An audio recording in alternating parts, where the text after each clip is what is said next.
Sasha Padilla sumailalim sa robotic surgery dahil sa matagal ng sakit. Ibinahagi ng Divine Diva na si Sasha Padilla ang kanyang matinding pinagdadaanan sa kanyang kalusugan. Ito raw ang dahilan kung bakit hindi natuloy ang comeback concert sana niya 2 years ago bilang pagdiriwang sa kanyang 40th anniversary sa entertainment industry. Dahil kinailangan umano muna niya na unahin ang kanyang kalusugan at magpagaling sa kanyang medical condition na nakuha raw niya since birth. Ipinanganak pala ang singer na may mega ureter. Ang kaliwang ureter niya ay kasing laki ng sausage kung saan dapat ay manipis na tubular structure lang ito. Ang kanang ureter naman niya ay normal.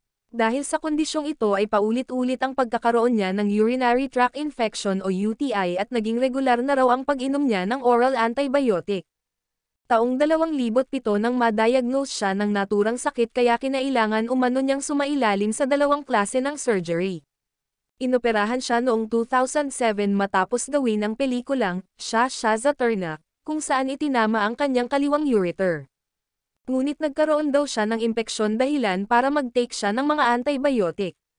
Kasunod naman nito ay nagkaroon siya ng peak reflux at ang pag-andar daw ng kanyang kaliwang bato ay mas mababa kesa sa karaniwan. Hanggang sa nagpasya na siyang magpunta sa Amerika noong January 2024 pero ang payo raw sa kanya ay huwag munang magpa-opera. Pagbalik daw niya sa Pilipinas ay narinig niya ang ilang kakilala na nagpapagamot sa Singapore kaya nag-inquire siya hinggil dito hanggang sa may mga doktor na siyang nakausap about her condition. Kwento ni Sasha na amaze umano siya sa isinagawang robotic operation sa kanya sa Singapore. Sobrang high-tech daw talaga ng naturang procedure. At in fairness, wala rin daw siyang naramdamang pain at mabilis din ang kanyang naging recovery.